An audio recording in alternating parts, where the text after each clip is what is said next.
안녕하세요. 하루 필수 말씀 충전 하필 큐티 조종환입니다. 오늘 함께 나눌 하나님 말씀은 창세기 17장 1절에서 27절까지의 말씀입니다. 아브라함의 나이 99이 되었을 때에 주님께서 그에게 나타나셔서 말씀하십니다. 나는 전능한 하나님이다. 나에게 순종하며 흠이 없이 살아라. 하나님께서는 전능하신 하나님이라고 자기를 표현하고 계십니다. 우리가 엘 샤다이 라고 부르는 그 전능한 하나님으로 지금 표현하고 계시는데요. 하나님께서 전능하신 것과 마찬가지로 이제 하나님께서 아브라함에게 요구하시는 태도가 보여지는데 순종하고 흠없이 살라라고 하는 겁니다. 여기서 흠없이 살라라고 하는 것이 흠이 없는 이 재물이 되는 것과 마찬가지의 의미를 가지고 있다는 점을 우리가 생각해 볼 필요가 있습니다. 하나님께 제사를 드리기 위해서는 그 재물이 흠이 없는 재물을 가지고 와서 하나님께 드려야 됩니다. 마찬가지로 하나님께서 언약하고 계시는 이 장면에서 하나님께서 요구하시는 것이 순종과 흠이 없는 재물과 같은 삶입니다. 그러면 여기에서는 어떤 이 도덕적인 완결성, 이 흠이 없음을 요구하시는 것으로 우리가 이해하고 볼 수 있겠죠. 하지만 우리가 알다시피 정말 이 순종과 흠이 없는 삶, 이 도덕적으로 완벽무결한 삶이 가능한가라고 질문했을 때 그렇지 않다라고 하는 답변을 당연히 낼 수 있을 겁니다. 그럼에도 불구하고 하나님께서 전능하신 하나님으로 표현하실 때에는 이것에 대한 의미를 우리가 다시 생각을 해볼 수 있을 것 같아요.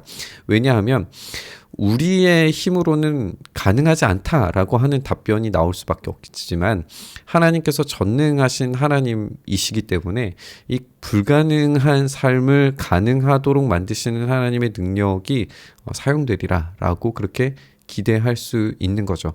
인간으로서는 불가능한 일을 하나님께서 가능하도록 만드시는 그 놀라운 은혜를 우리가 기대하고 바라고 소망할 수 있게 되는 겁니다. 그래서 우리는 이 순종함과 또 흠없이 살아가려고 애쓰고 노력하는 그 삶을 하나님께서 믿음으로 인정하시고 그 믿음을 의롭다 여기시고 그것으로 인정하신 그 언약, 약속을 신실하게 완성시키실 겁니다. 나와 너 사이에 내가 몸소 언약을 세워서 너를 크게 번성하게 하겠다라고 이렇게 약속을 하십니다.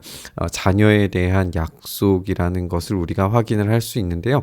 아브라함이 얼굴을 땅에 대고 엎드려 있는데 하나님께서 계속해서 말씀하십니다. 나는 너와 언약을 세우고 약속한다. 너는 여러 민족의 조상이 될 것이다. 내가 너를 여러 민족의 아버지로 만들었으니 이제부터는 너의 이름이 아브라함이 아니라 아브라함이다 라고 이렇게 말씀하세요. 여기 여러 민족의 조상이 될 거다라고 하는 것은 물론 아브람이라고 하는 인물을 통해서 이제 여러 민족이 나온다.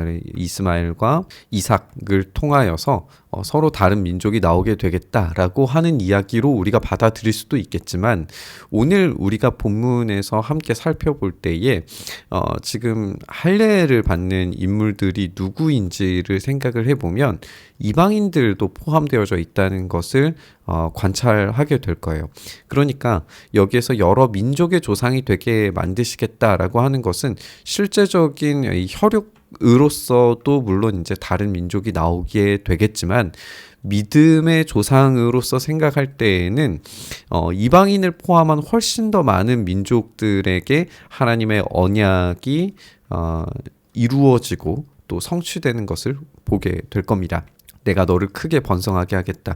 너에게서 여러 민족이 나오고 너에게서 왕들도 나올 것이다.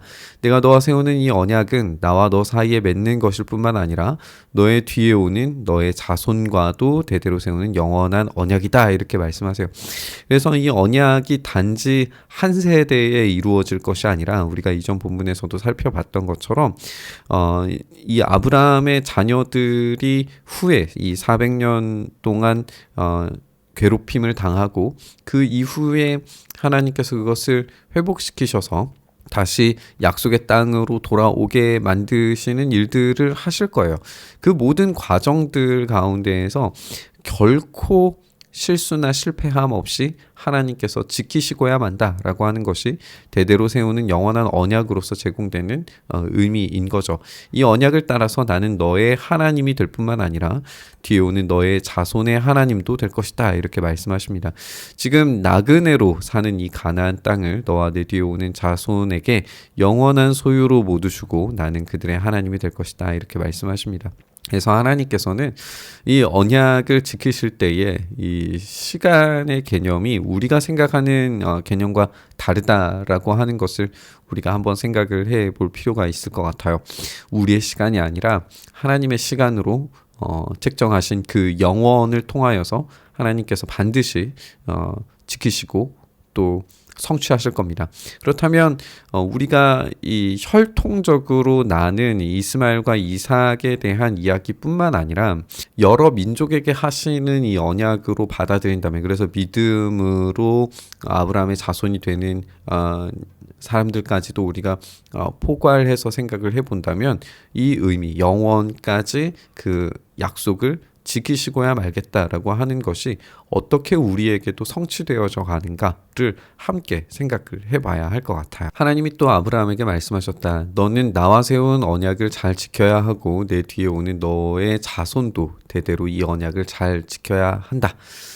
너희 가운데는 남자는 모두 할례를 받아야 된다. 이것은 너와 내 뒤에 오는 너의 자손과 세우는 나의 언약, 곧 너희가 모두 지켜야 할 언약이다 이렇게 말씀하세요. 이전에 15장에서 우리가 살펴봤을 때 하나님께서 약속을 하실 때에는 이 갈라진 재물 사이로 하나님께서만 이동하셨어요. 그래서 이 의무에 대해서, 의무와 책임에 대해서 하나님께서 온전히 감당하시겠다라고 하시는 것을 우리가 살펴봤었는데, 오늘 본문에서는 할례라고 하는 인간 편에서의 의무를 확인할 수 있게 됩니다. 인간은 이 의무와 책임에 대해서 할례를 받음으로써, 그리고 또 완전한 제물이 됨으로써 하나님께 이 약속의 민족, 약속의 백성이 된다라고 하는 사실을 확인해야 합니다. 이것을 통해서 하나님의 명령이, 하나님의 약속이 절대적이다라고 하는 것을 계속해서 끊임없이 재확인하게 되는 거죠. 이것이 하나님께서 주시는 이 언약의 책임 있는 행동입니다. 우리가 생각할 때에 이 할례와 또 완전한 제물로 나아가는 것 자체가 얼마나 큰 의무가 되느냐라고 생각을 할 때에 하나님께서 지니신 의무보다는 완전히 다른 수준의 것이라는 걸 우리가 생각을 해볼 수 있는 것 같아요. 하나님께서는 자신이 쪼개지는 것을 각오하고서라도 이 약속에 대해서 반드시 지키시고야 말겠다라고 이야기하시는데, 사실상 이스라엘이 할례를 받고 또 완전한 제물이 되고 하는 것들에 실패함에도 불구하고 하나님께서는 약속을 지키시거든요. 그러니까 하나님께서 지금 이 할례와 완전함을 요구하시는 것은 사실 인간이 그렇게 살 수 없다라고 하는 것을 보여주는 장치가 되기도 하고, 하나님의 더 크신 의무와 책임에 대해서 더 분명하게 보여주는 장치가 되기도 합니다. 그래서 우리는 어떤 이 율법적인 할례와 이 완전함의 삶, 이 도덕적인 삶을 끊임없이 추구해야 된다라고 하는 짐을 여기에서 발견하는 것이 아니라 하나님의 더 크신 약속의 어떤 이 확실성, 이것을 우리가 더 크게 발견하게 되는 거죠. 너희는 포피를 베어서 할례를 받게 해라. 이것이 나와 너희 사이에 세우는 언약의 표다. 이렇게 말씀하십니다. 대대로 너희 가운데서 남자는 모두 난지 8해 만에 할례를 받아야 된다. 너희의 집에서 태어난 종들과 너희가 외국인에게 돈을 주고 산 온 종도 비록 너희의 자손은 아니라 해도 마찬가지로 할례를 받아야 된다. 이렇게 말씀하세요. 시간이 등장하죠. 8해 만에 할례를 받아야 된다라고 하는 시간이 등장하고, 여기서는 이제 이 약속 안에 들어오는 이 민족의 범위가 확인이 됩니다. 우리가 살펴볼 수 있는 것처럼 시간은 굉장히 어떻게 보면 짧은 시간이에요. 8해 만에 할례를 받아야 된다라고 이야기하기 때문에 이 한정적인 시간, 그렇지만 인간 편으로서는 전혀 기억할 수 없는 시간이죠. 그때에 하나님께서 이미 선택하셨다는 것이고, 그 선택의 범위에 대해서는 어떤 사람이든지 상관없이 너희의 집에서 태어난 종들이기 때문에 아브라함의 집 안에만 있으면 누구든지예요, 사실상. 그렇기 때문에 지금 이 율법 자체가 아직 율법으로 확정되어져서 막 이렇게 되어지는 것은 아니지만 이 언약의 이 체결이 사실상 하나님 편에서 봤을 때는 너무나도 불리한 체결입니다. 또 인간 편으로 생각했을 때는 이것만큼 좋은 언약의 이 체결 방식이 없는 거죠. 이것만 하면 하나님께서 약속하신 것을 영원히 기억하셔서 영원히 지키시겠다고 하는 거니까 이것은 정말 놀라운 은혜의 약속이다라고 하는 것을 우리가 살펴볼 수 있습니다. 집에서 태어난 종과 외국인에게 돈을 주고서 사온 종도 할례를 받아야 된다. 그렇게 해야만 나의 언약이 너희 몸에 영원한 언약으로 새겨지게 될 거다라고 이렇게 몸에 기록하는 이 언약에 대해서 이야기하고 계십니다. 우리가 물론 이제 신약에 가면은 이 몸에 받은 할례가 이 마음에 새기는 할례로 변하게 되는 것을 보게 될 거예요. 어떤 것이 더 중요하지 않냐, 더 어떤 가치가 있느냐, 뭐 이런 수준으로 우리가 접근해야 될 필요는 없을 것 같습니다. 여기에서 핵심은 뭐냐면 이 언약의 당사자 그리고 이 의무와 책임을 실행하는 인간 편에서 그것이 어떤 것이든지, 그것이 몸에 새기는 것이든지 마음에 새기는 것이든지 인간 편으로서는 하나님의 은혜로밖에 설명할 수 없는 약속이다, 이 언약이다라고 하는 것을 우리가 생각해야 합니다. 할례를 받지 않은 남자는 곧 보피를 베지 않은 남자는 나의 언약을 깨뜨린 자이니 그는 나의 백성에게서 끊어진다. 우리가 주의해야 될 것은 그 끊어짐이 있다라고 하는 거예요. 이 약속과 언약에서 끊어지는 존재들이 있다는 것이고, 이 끊어지는 존재들은 더 이상 하나님의 약속, 영원하신 약속에 포함될 수 없기 때문에 하나님으로부터 버려지는 존재가 된다라고 하는 의미를 가지게 될 겁니다. 하나님께서 아브라함에게 또 말씀하세요. 너의 아내 사레를 이제 사레라고 하지 말고 사라라고 하여라. 내가 그에게 복을 주어서 너에게 아들을 낳아주게 하겠다. 내가 너의 아내에게 복을 주어서 여러 민족의 어머니가 되게 하고 백성들을 다스리는 왕들이 그에게서 나오게 하겠다. 이렇게 말씀하세요. 아브라함은 얼굴을 땅에 대고 엎드려서 웃으면서 혼잣말을 하게 됩니다. 나이 100살 된 남자가 아들을 낳는다고 90살이나 되는 사라가 아이를 낳을 수 있을까? 이렇게 이야기를 합니다. 그러니까 인간적인 측면에서 100살이 되는 인간의 시간은 불가능이에요. 그런데 하나님의 시간으로서는 불가능이 아닙니다. 하나님께서는 언제든지 그 일을 하실 수 있다라고 말씀하시는 거예요. 여기서 웃다라고 하는 것이 이츠하크인데 이게 바로 이삭이라고 하는 말과 동일하죠. 그래서 이삭이라고 하는 말 자체가 웃다라고 하는 의미입니다.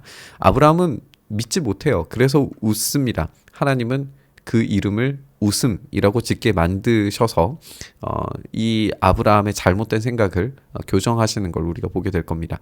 아브라함은 하나님께 아뢰었다. 이스마엘이나 하나님께 주시는 복을 받으면서 살기를 바랍니다. 이것은 우리가 이전에 살펴봤던 엘리에셀에게 하였던 이 태도와 동일하다라고 하는 것을 알 수 있죠. 다마스쿠스 사람인 이 엘리에셀이나 나의 가문을 잇기를 원합니다라고 이야기했었는데 이제는 이스마엘이라고 하는 자기 어쨌든 다른 백인은 하지만 자녀가 생겼잖아요. 그러니까 이스마엘을 통해서 이 복을 얻기를 원합니다라고 이야기를 하고 있는 거죠.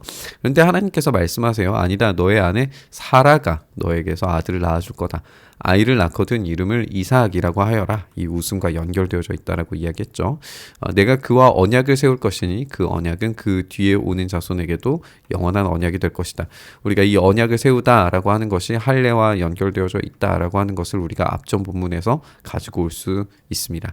내가 너의 말을 들었으니 내가 반드시 이스마엘에게 복을 주어서 그가 자식을 많이 낳게 하고 그 자손이 크게 불어나게 할 것이다. 그래서 12명의 영도자가 나오게 하고 그가 큰 나라를 이루게 하겠다.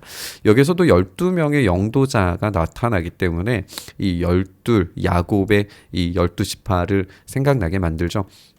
그래서 이스마엘도 어쨌든 하나님께서 복을 주시겠다라고 하는 약속에서 벗어나지 않아요. 이것이 이 하갈에게 주신 약속이기도 합니다. 하나님께서는 그 약속에 대해서 아브라함에게 하신 약속만 지키시는 게 아니라 하갈에게 그리고 이스마엘에게 주신 약속도 반드시 지키실 겁니다. 그러나 나는 내년 이맘때에 사라가 너에게 낳아줄 아들 이삭과 언약을 세우겠다. 그럼에도 불구하고 하나님께서 정통적으로 약속을 이어가시는 것은 이삭이 될 거예요. 이렇게 하나님의 선택이 주권적으로 시행되고 있고 그 모든 편에서 인간의 의무와 또 책임의 어떤 편으로서 생각해 봐도 하나님의 이 주권적인 선택에 압도당할 수밖에 없습니다. 하나님은 아브라함에게 말씀을 다 하시고 그를 떠나서 올라가십니다. 올라가셨다라고 하는 표현 자체가 눈앞에서 사라지셨다라고 하는 표현이기 때문에 더 이상 하나님께서 하실 말씀이 없어요. 그걸로 끝인 겁니다. 하나님께서 주도권을 가지고 이 언약을 지키실 때 인간 편에서는 결국 지금 할 수 있는 내용은 딱 한 가지입니다. 순종하는 거죠. 바로 그날에 아브라함은 자기 아들 이스마엘과 집에서 태어난 모든 종과 돈을 주고 사온 모든 종, 곧 자기 집안의 모든 남자와 함께 하나님이 말씀하신 대로 포피를 베어서 할례를 받게 됩니다. 아브라함이 포피를 베어서 할례를 받은 것은 그의 나이 99살 때이고 그의 아들 이스마엘이 포피를 베어서 할례를 받은 것은 이스마엘의 나이 13살 때이다 라고 이렇게 나이를 언급하고 있는 것을 보게 돼요. 여기에서 모든 사람들이 다 함께 이 포피를 뱀으로써 할례를 받는 장면을 우리가 보게 되는데요.